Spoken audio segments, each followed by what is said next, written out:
The purpose of this show is to guide you to realign with habits that get you to live the life you've always dreamed of. This is the Habit-Based Lifestyle Podcast with Jesse Ewing. This is the Habit-Based Lifestyle, where you can access your full potential right now. Finally break free from destructive habits. That dream life, if you want it, you can have it. This is where you transform your health, mind, business, and relationships. Or do nothing and keep your life the way it is. But if you're ready for change, you're in the right place. This is where you're gonna learn how to live a habit-based lifestyle. You are tuning in to the Habit-Based Lifestyle Podcast with your host, Jesse Ewing. This is the Habit-Based Lifestyle. Let's go. We're going to be covering a topic that I was reading about just last week. And this topic was, do you have a habit of breaking the chain? Do you have a habit of breaking the chain? And before we actually get started on the show, I want you guys to think back, depending on what age you are. I'm 40. So if you grew up in the era of the 80s and 90s, early 2000s, there was a show. It was called Seinfeld. I'm not even sure if it was in the 80s, but 90s and 2000s, early 2000s. You remember this actor in this show, Jerry Seinfeld. You see, I read a story about him the other day, and I think I've read this before, but it was the second time that I heard it, and I thought it was really powerful because one of the things that I seen or heard about was that he would actually write a joke every day, and he would never miss. He was constantly creating new material. He was constantly creating this new material each and every day, all the way throughout his career. He would simply hang up a calendar somewhere in his home or in his office, and every day he would mark a red X. And this red X would signify what he actually accomplished. Now, he wasn't writing a huge joke. He was just simply writing a joke or new material each and every day. He would test it out, but he would never miss doing this. He would never actually break the chain. Now, if you've watched the show, even today, you would still find it funny. This is the crazy thing, is even though I've watched an episode over and over, I still find it funny today. And this really sets up today's topic, which is never actually breaking the chain, never actually breaking these habits. So what does this mean? You see, a chain has individual links, and you could think about this as like individual habits. Individual habits are not strong when they're by themselves, but as we do them and complete them every day, as I have a chain and I begin to add links to it every day, no link is strong by itself or as strong by itself as it is when we begin to add them. But if you separate them, you begin to pull one apart, they become weak and frail no matter how thick these individual links are. Now, if I keep track of this individual link, individual habit, this streak or this chain, whatever you want to call it, it becomes to be even more powerful. You begin to get this return on it. You begin to gain strength as you continue to do it. And the entire purpose around all of this is not breaking the chain. Even when we want our excuses to take over. Sometimes it's easy to think of all the reasons and all the excuses on why not even getting started is valid. Like there's often days where I feel tired, I feel overwhelmed, I feel busy, I feel sick. On occasion, I may feel hungover. This could happen from drinking, eating, whatever. I feel tired. But every one of these reasons is an excuse to miss my habit or miss my red X. For me, my red X, as you guys know, is my core 4. That's my red X. That is my streak. That is my habit that I do each and every day. Body, being, balance, business. But if you have a habit of missing, consider it takes the same thought process to miss as it does to actually do the habit. I actually think it takes more to miss because you have to actually consciously think about missing than it does to actually do the habit.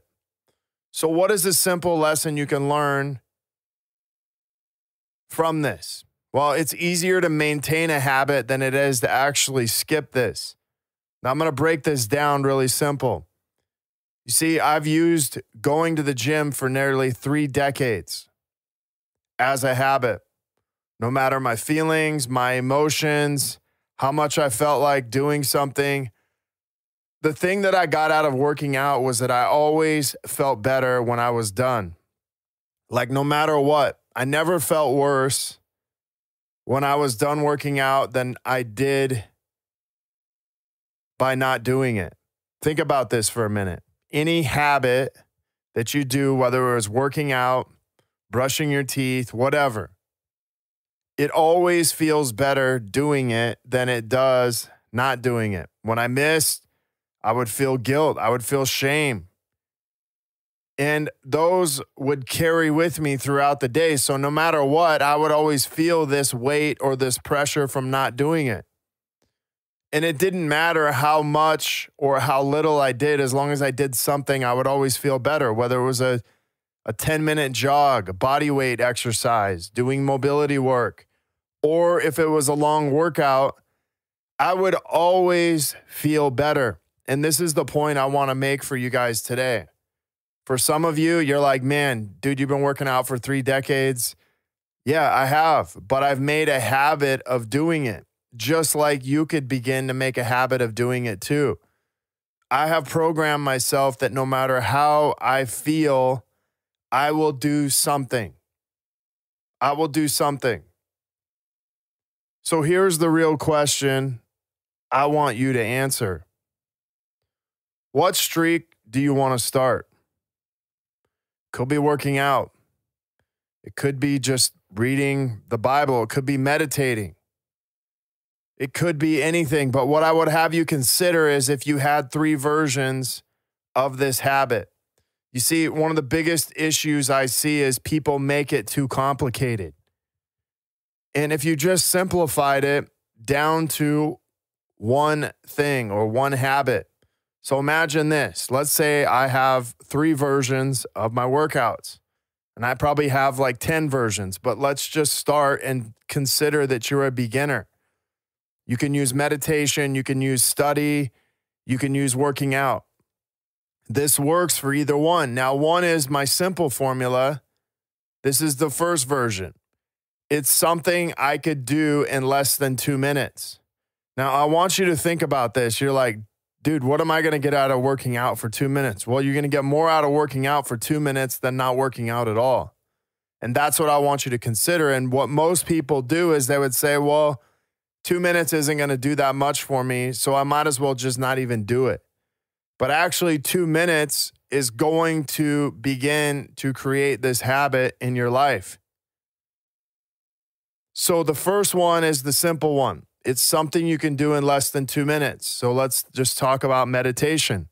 What if I just sat there and focused on sitting in silence for 2 minutes? What if I just sat there for working out and did body weight squats for 2 minutes, or push-ups, or if you can't do either one of those, just go for a walk for 2 minutes. Now, the medium one is something you can do in less than 15 minutes. Now think about this. Meditation for 15 minutes. Working out for 15 minutes.